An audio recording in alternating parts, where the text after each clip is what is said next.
દુનિયામાં દરરોજ કેટલું બધું બનતું હોય છે નહીં? ઘણીવાર તો એવું લાગે કે આ બધી ઘટનાઓ સાવ અલગ અલગ છે. પણ જો આપણે થોડું ઝૂમ આઉટ કરીએ અને એક આખા અઠવાડિયાની અમુક ખાસ ઘટનાઓને સાથે મૂકીને જોઈએ તો આજે આપણે બસ એ જ કરવાના છીએ. ચાલો જોઈએ કે આ સમાચારોના ટુકડાઓ ભેગા મળીને કઈ તસવીર બનાવે છે. આ સવાલ ખરેખર વિચારવા જેવો જ છે. શું સાચે જ ફક્ત એક દિવસ એટલે કે 24 કલાક આપણને આખી દુનિયાનું કોઈ ચિત્ર આપી શકે? મને લાગે છે કે હા. તો ચાલો એક ખાસ દિવસને પકડીએ અને જોઈએ કે એ આપણને શું બતાવે છે. તો આપણી આ સફર શરૂ થાય છે 21 ડિસેમ્બર 2025થી. એક એવો દિવસ જ્યારે દુનિયામાં એક જ સમયે 3 સાવ અલગ જ વસ્તુઓ બની રહી હતી. એક જગ્યાએ ઉજવણીનો માહોલ હતો તો ક્યાંક ઊંડું ચિંતન ચાલી રહ્યું હતું અને ત્રીજી જગ્યાએ તો બ્રહ્માંડ પોતે જ કંઈક કહી રહ્યું હતું. મતલબ કે એક જ દિવસમાં રમતગમત, મનની શાંતિ અને કુદરત આ ત્રણેયનો સંગમ થયો. કેવી રીતે? ચાલો આ 3 અલગ અલગ દુનિયામાં ડોક્યુ કરીએ જે એક જ દિવસે એક સાથે શ્વાસ લઈ રહી હતી. તો સૌથી પહેલાં વાત કરીએ રમતગમતની. 21 ડિસેમ્બર એટલે કે વર્લ્ડ બાસ્કેટબોલ ડે. આજથી વર્ષો પહેલાં 1891માં આ જ દિવસે ડૉક્ટર જેમ્સ નાઇસ્મિથે આ રમતની પહેલી મેચ રમાડી હતી. વિચાર તો કરો, એ નાનકડી શરૂઆત આજે દુનિયાભરના કરોડો લોકો માટે એક જુસ્સો બની ગઈ છે. અને જુઓ, મજાની વાત એ છે કે જે દિવસે બાસ્કેટબોલના ઉત્સાહની ઉજવણી થઈ રહી હતી એ જ દિવસે સંયુક્ત રાષ્ટ્ર વિશ્વ ધ્યાન દિવસ પણ મનાવી રહ્યું હતું. એક તરફ શરીરની સ્ફૂર્તિ તો બીજી તરફ મનની શાંતિની શોધ. અને હા, આ પહેલમાં ભારત પણ એક મહત્વનો ભાગીદાર હતો. અને આ બધાની વચ્ચે કુદરત પણ જાણે પોતાનો જ એક તહેવાર મનાવી રહી હતી. શિયાળુ અયનકાળ એટલે કે વર્ષનો સૌથી ટૂંકો દિવસ અને સૌથી લાંબી રાત. આ ખગોળીય ઘટના આપણને યાદ કરાવે છે કે આપણે ભલે ગમે તે કરતા હોઈએ પણ આખરે તો આપણે પૃથ્વી અને સૂર્યના એક મોટા ચક્રનો જ હિસ્સો છીએ.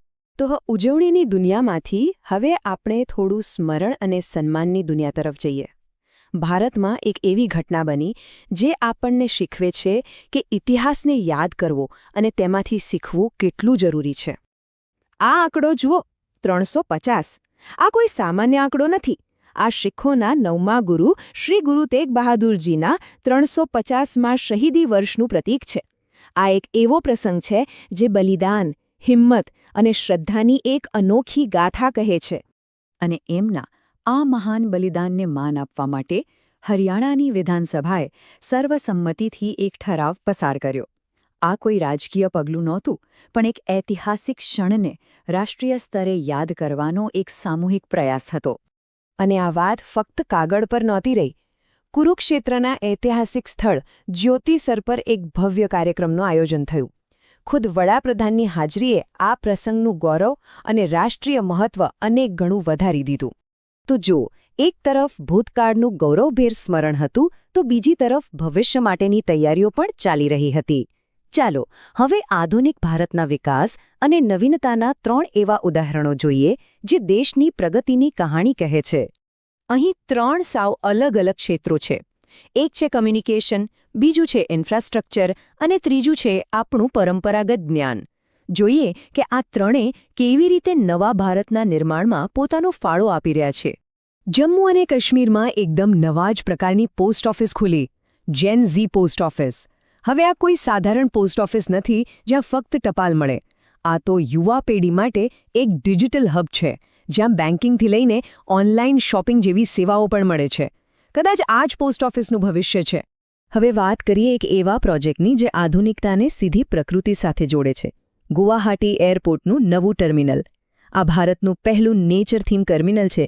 મતલબ કે અહીં તમને કોન્ક્રીટના જંગલને બદલે ચારે બાજુ હરિયાળી અને શાંતિનો અનુભવ થશે.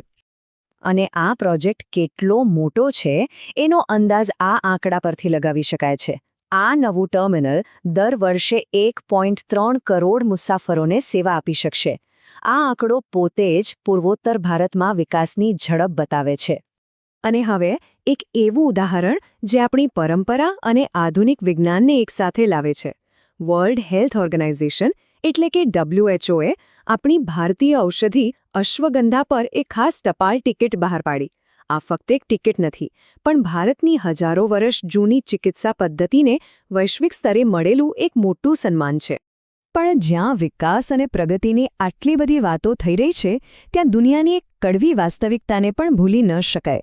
દુનિયાના એક ખૂણામાં એક સૈન્ય ઓપરેશન પણ ચાલી રહ્યું હતું, જે આપણને યાદ કરાવે છે કે શાંતિ અને સુરક્ષા ક્યારેય ગ્રાન્ટેડ નથી હોતી. ઓપરેશન હોકાઈ આ નામ હતું એક સંયુક્ત સૈન્ય અભિયાનનું. આ ઓપરેશનમાં અમેરિકા અને જોર્ડન આ બંને દેશો સાથે મળીને કામ કરી રહ્યા હતા. 19 ડિસેમ્બરના રોજ આ બંને દેશોની સેનાએ સિરિયામાં આઈસિસના ઠેકાણાઓ અને શસ્ત્ર ભંડારો પર હુમલો કર્યો. તેમનો મુખ્ય ઉદ્દેશ્ય આતંકવાદી સંગઠનના નેટવર્કને તોડી પાડવાનો અને નબળું પાડવાનો હતો. આ ઓપરેશન કેટલું ગંભીર હતું એનો ખ્યાલ આ આંકડા પરથી આવે છે. આ કાર્યવાહી દરમિયાન